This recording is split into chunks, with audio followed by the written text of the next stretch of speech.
Hi there, so in this lecture we will talk about how you cross-search your potential course or your course idea with the existing stuff on Udemy, okay?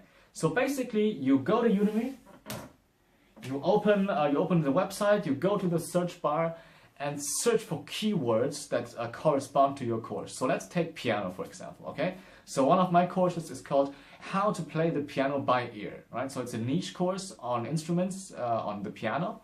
So in that case, I would go and just search playing the piano by ear, or play piano by ear, or how to play piano by ear, or just search for piano and see if there's already something like this. And you will immediately see if there's something like this, because if there is, then there will be tons of it, usually, right?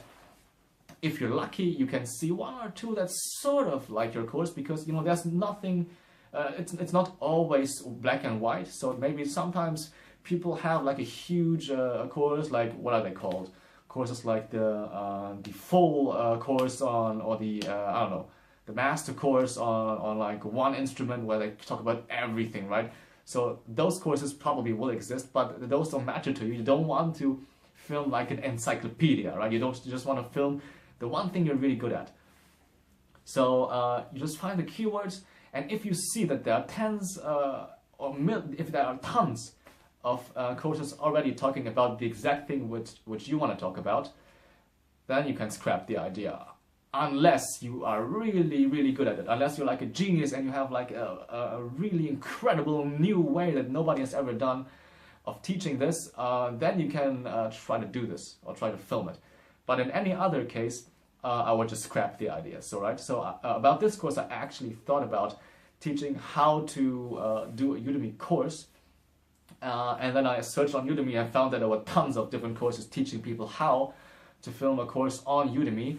But I didn't find so many of them teaching people how to do the first course where you don't have to invest a lot of money into equipment, into software, stuff like this. So then I thought, yeah, that's how I actually filmed everything so far, and it's been rather successful. So why not teach you guys how to do this too? So that's how you want to go about it, right? So you don't have to completely scrap your idea. So if you have like a grand idea, you want to research Udemy, see what people are already teaching there, and you know what you're good at, right? Your specific area, and then compare to the search results and maybe try to generate like a new idea out of this that maybe fits a certain niche which is not that common on Udemy or any other platform where you are teaching this, right? So that's how you're going to do this. Let's recap. You've already thought of an idea. You go to Udemy. You search for certain keywords around this idea, some things which are as specific as your idea, something which aren't as specific as your idea, so you're as specific as your idea, just a general term. For example, if you want to do Excel, just search for Microsoft Office or something like this, right? See if it exists, see if good ones exist, and see how many exist. And once you see things, so as I said, if it's a niche, if you don't find anything, great, you found something immediately, go and film it. If you see things that are kind of like it, or where people have already sort of done this, then maybe change your idea a little bit to a more specific area, to a niche, then film it. If you see the exact thing tens of thousands of times, don't film it, because that's just going to be a waste of time, because people have already established that thing and they're probably making good money with it. And why would anyone buy a new course with no ratings, filmed by someone on their smartphone, rather than someone who did this professionally, right? So that's how you're going to do this, okay?